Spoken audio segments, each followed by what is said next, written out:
আজকে যে মামলাটা মহামান্য আপিল আদালতে রায়ের জন্য ফিক্স ছিল, সেই সেই মামলাটা ছিল বর্তমান প্রধান উপদেষ্টা প্রফেসর ইউনূস সাহেবের বিরুদ্ধে গত সরকারের আমলে করা হয়েছিল। এই মামলাটার ফ্যাক্ট ছিল হচ্ছে যে একটা সেটেলমেন্ট এগ্রিমেন্ট হয়। সেটেলমেন্ট এগ্রিমেন্টটা ছিল কর্মচারী, গ্রামীণ ব্যাংকের কর্মচারী ইউনিয়ন এবং পর্ষদের মধ্যে একটা সেটেলমেন্ট হয়েছিল যে 6% বেনিফিটের 6% কর্মচারীদের জন্য বরাদ্দ থাকবে। সেই হিসাবে হিসাব নিকাশ করে ইন্টারেস্ট সহ দেখা গেছিল যে 437 কোটি টাকা পাওনা কর্মচারীদের। এই টাকাটা কিন্তু পুরোটাই দেয়া হয়ে গেছিল। টাকাটা নিয়ে কোনো ডিসপিউট ছিল না। টোটালি 25 কোটি টাকা নিয়ে ডিসপিউট, 437 কোটি টাকার মধ্যে। এই ডিসপিউটটা ছিল এমন যে লয়ারের 6% ছিল, সেই টাকাটা আর কর্মচারীদের টাকা, এই 25 কোটি টাকা যে সঠিকভাবে বন্টন হয়েছে কি না, এটা হচ্ছে একটা হিসাবের ব্যাপার ছিল। তো অনারেবল অ্যাপিলেট ডিভিশন এবং আমরা সবাই এটা দেখে কয়েকদিন ধরে হিয়ারিং করে যেটা সেটেল হলো, মেন কথা যে ছোট্ট কথা সেটা হচ্ছে যে পুরো কেসটাই বেসড অন অ্যাকাউন্টিং, হিসাব নিকাশের, যে 25 কোটি টাকা কর্মচারীদের বেশি দেওয়া হয়েছে নাকি অ্যাডভোকেটকে বেশি দেওয়া হয়েছে, এইটা ছিল মেন প্রশ্ন।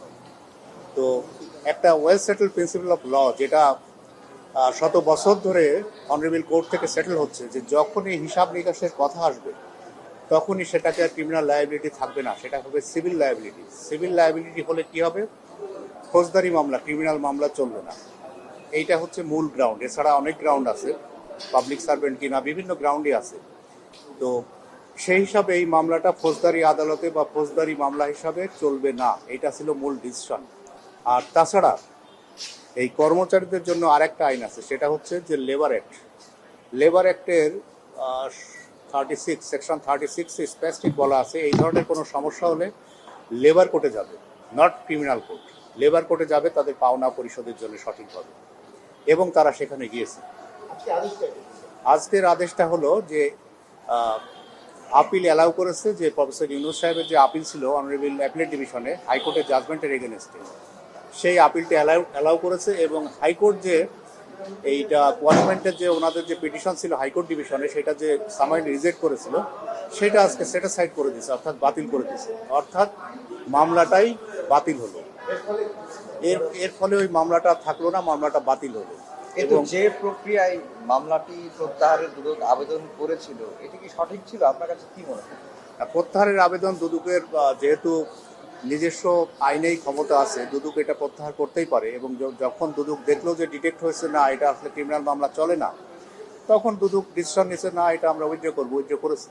কিন্তু সেটা তো ডক্টর মোহাম্মদ ইউনূস যখন ক্ষমতা নিলেন বা অন্তর্বর্তী সরকারের দায়িত্ব নিলেন, আর তিনি 8 আগস্ট দায়িত্ব নিলেন, 11 আগস্ট থেকে প্রত্যাহার হলো। মানুষের মধ্যে তো একটা প্রশ্ন আসে যে তিনি ক্ষমতায় আসছেন, প্রশ্নটা আসতেই পারে, প্রশ্নটা স্বাভাবিক। কিন্তু তারপরেও যে দুদকদের ডিসিশন নিয়েছে লেটে হলেও, যে ডিসিশনটা কারেক্টলি হয়েছে। কারণ হচ্ছে আমি রেকর্ডটা দেখেছি, পুরা রেকর্ডে আমি যেটা মতামত আমার ছিল সেটা হচ্ছে যে এই কেসটা ক্রিমিনাল কোর্টে চলবে না, ক্রিমিনাল কেস হবে না। কারণ দেনা পাওনা যেখানে কম বেশি হবে, অবশ্যই সেটা সিভিল কোর্টে সেটেল হবে। এর জন্য কোনো মানি লন্ডারিং কেস বা 409 টাকা আত্মসাতের মামলা হবে না। এটা তো আত্মসাত না, দিয়েই দিচ্ছে, টাকাটা পুরাটাই দিয়ে দিচ্ছে। সেইখানে বেশি কি কম পেয়েছে, কে বেশি পেয়েছে কি কম পেয়েছে, এই সামান্য অংশ নিয়ে যে ডিসপুটটা ছিল সেটা সিভিল কোর্টে হবে, নট ক্রিমিনাল কোর্টে। ক্রিমিনাল লায়াবিলিটি এখানে থাকেই না। এইটাই হচ্ছে মেন গ্রাউন্ড। জি শুনছি। এই মামলাটা চলবে না, এই মামলাটা বাতিল ঘোষণা করা হয়েছে।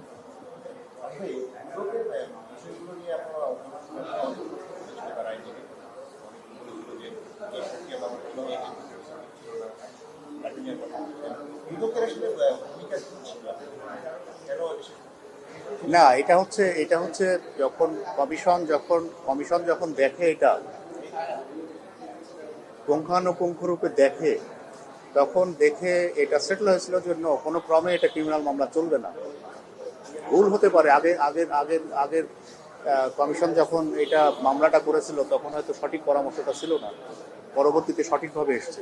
এবং এটা টোটাল বলা যায় যে আননেসেসারি হ্যারাসমেন্ট। এটা একটা আননেসেসারি হ্যারাসমেন্ট। তার মতো একজন মান্য লোক, একজন নোবেল পুরস্কার পাওয়া লোক, যেটা শতবর্ষে বাংলাদেশে একটা এসছে, সেইটা তার মতো মানুষকে এইভাবে অপদস্থ করা আমার মনে হয় যে ঠিক ছিল না, কোনো ক্রমে ঠিক ছিল না। এই ধরনের মানুষ আরও শত বছরে একবার আসবে কিনা, এরকম নোবেল প্রাইজ পাবে কিনা সন্দেহ আছে।